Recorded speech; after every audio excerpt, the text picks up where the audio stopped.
All right, and for more on Patriots and Chiefs, let's go to Harold Kuntz, who's sports anchor at our sister station in Kansas City. And Harold, I've been saying all week, it's sort of the passing of the baton. The Patriots had this dynasty for so long, but here the Chiefs are coming off a Super Bowl, and they feel like they're going to have a 10-year run in them. Does it feel like that to the folks in Kansas City, that after last year, this is just sort of the beginning? Absolutely. I mean, Patrick Mahomes, he signed for 10 more years of that contract extension for $503 million, potentially $467 million for a base. So with that in mind, all the fans here are thinking, okay, this is where it's going. And after that win against Baltimore on Monday night, you think more of the same. I mean, I was looking at 583, and they have their AFC #1 seed percentage going up to 63.4% to getting that 1 seed in the bye right now. And with they get through New England and a couple challenges left ahead on the schedule, they think that this is I mean, they're already writing articles for an undefeated season, if you would believe it, so far in the local paper here. So it's definitely expectations very high so far. Yeah, we've been in part of those seasons. It's a long ways away, but I do not think it's out of the question for this Chiefs team.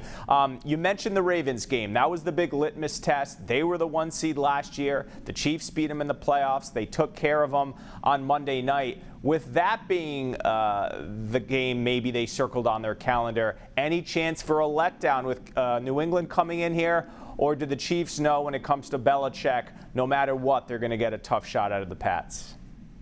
Well, they're obviously prepared for anything that Bill Belichick comes their way. And there's going to be some different wrinkles, I'm sure, that Belichick will present. Obviously, the quarterback is different because you're not facing Tom Brady anymore. You're facing Cam Newton, who's a guy that Patrick Mahomes actually looked up to when he said he watched some of his film or some of his games when he was at Auburn and then Blinn College, which is not too far away from his native East Texas.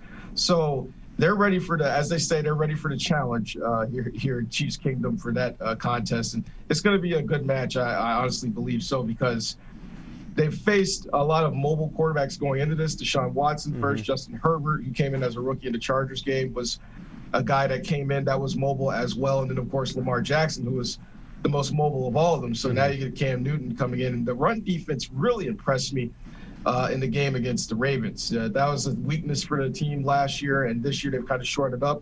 Having back Mike Pennell off of suspension really helped in week 3. It should only get better in the weeks to follow. The only thing that is a weakness for the Chiefs right now is the secondary. L'Jarius Sneed is a player who went out with a broken clavicle, so they're going to have to rely on Charvarius Ward, who's trying to be an all-pro this year, but then after that, the depth kind of drops off. You got a couple of rookies in there, and then a guy named Antonio Hamilton that they brought in who was down on the depth chart. So that might be the only place where they see a weakness right now, but so far they feel like the Chiefs have a good shot against the Patriots.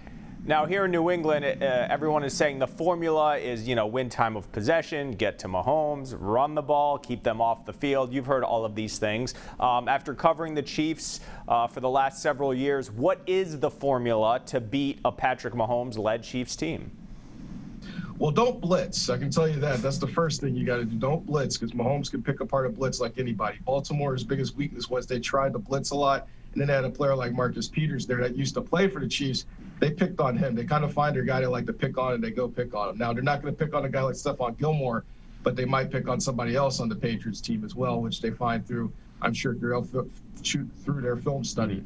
But another thing that's really unique about what the Chiefs do offensively is that it's just such a diverse offense. You don't know who's going to pass to. Patrick Mahomes had 11 targets in the game, one of which was Eric Fisher, was an offensive lineman, and then the other one, the fullback, Anthony Sherman, is usually in for blocking purposes. So you never know where the ball is going to go, which is such a key for the Chiefs and the way the offense goes. And the way Andy Reid and Patrick Mahomes are thinking, and Eric Bieniemy, the offensive coordinator, they can do whatever they want offensively. Whatever they put their mind to, they can pretty much do it just because there's so much trust in each other, in that dynamic triangle, if you will, with that quarterback room as well, that they can just do whatever they want. So a lot of teams have tried to say, all right, let's not blitz, let's have good, strong defensive line. But the Chargers were kind of a little successful with that. Tillery and Joey Bosa had some success against the Chiefs offensive line, but that's really it. Outside of playing deep and hoping you take away the big play from Tyreek Hill, but they already know that, and they've already shown that they can go short and then use Clyde Edwards-Helaire, who's been a dynamic rookie running back out of LSU so far early in the season, over 200 yards rushing already. So it's kind of pick your poison right now. So a lot of defenses that face the Chiefs, they're probably sitting there wondering what the Patriots are wondering this week is, what exactly do we do? And right now, no other team has been able to present that answer. Yeah, when they got Clyde Edwards-Helaire out of the draft, it was like, do they need more weapons, the Chiefs? All right, my final question. I was at the AFC Championship game there following the 2018 season, one of the most electric environments I've ever been a part of covering the NFL. Obviously, much fewer fans this Sunday, but you were, I'm sure, their opening night, or colleagues were. What did they say about, or what can you tell us about what impact, if at all, the 1/5 of Arrowhead, or whatever the number is, has on the game itself?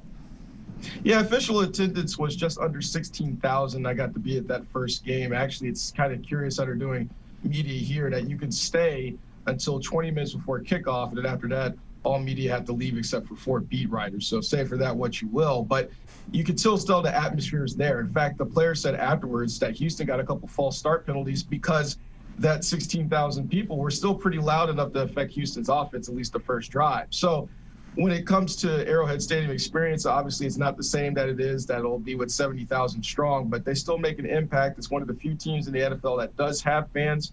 And so because of that, they're using that to their advantage. And those players can hear it. So they still feed off the crowd just like they would any other game. It's just not as many crowd members to obviously feed off of. All right, Harold, thanks so much for your insight. Always appreciate it. Hopefully we'll see you down the road, maybe sometime in January. Appreciate the insight. Thanks so much, and we'll talk again soon. Thank you.